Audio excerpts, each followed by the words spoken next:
Kelappaji memorial GUP സ്കൂളിന്റെ 50ാം വാർഷികത്തോടനുബന്ധിച്ച് രക്തദാന ക്യാമ്പ് സംഘടിപ്പിച്ചു. പരിപാടി ഡെപ്യൂട്ടി DMO ഡോക്ടർ A.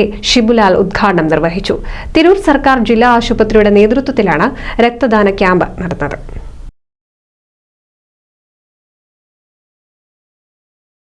സ്പന്ദനം എന്ന പേരിലാണ് രക്തദാന ക്യാമ്പ് സംഘടിപ്പിച്ചത്.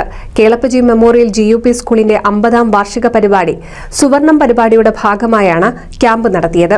കേളപ്പജി മെമ്മോറിയൽ GUP സ്കൂളിൽ വെച്ച് നടന്ന പരിപാടി deputy DMO doctor A. Shibulal ഉദ്ഘാടനം ചെയ്തു. പച്ചയായിട്ടോ മഞ്ഞയായിട്ടോ അല്ല എന്നർത്ഥം, സുവർണമായിട്ടാണ്. സുവർണം എന്ന് വെച്ചിട്ടുണ്ടെങ്കിൽ എല്ലാ വർണ്ണങ്ങളും കലരണം. ഇവിടെയുള്ള ചിത്രങ്ങൾ നോക്കിയാൽ അറിയാം, പല വർണ്ണങ്ങൾ. എന്താ നമ്മുടെ പാത്തുമ്മാന്റെ ആടിലെ പാത്തുമ്മ വരെ അവിടെയുണ്ട്. സുവർണങ്ങളാണ് നമ്മൾ ചെയ്തിട്ടുള്ളത്.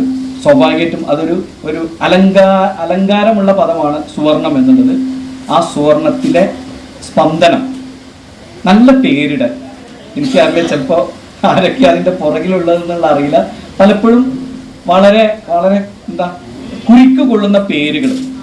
സ്പന്ദനം, കാരണം സ്പന്ദനം എന്നുള്ളത് മിടിപ്പ്, അത് അറിയുന്നത് പലപ്പോഴും രക്തം ഒഴുകുന്നതിൽ. Panchayat vice president TV Shivadas അധ്യക്ഷത വഹിച്ചു.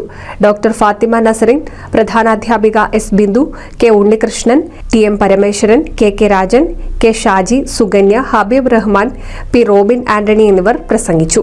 തിരൂർ സർക്കാർ ജില്ലാ ആശുപത്രിയുടെ നേതൃത്വത്തിലാണ് രക്തദാന ക്യാമ്പ് നടന്നത്. 70ഓളം പേർ ക്യാമ്പിൽ പങ്കെടുത്തു. NCV news Thavanur.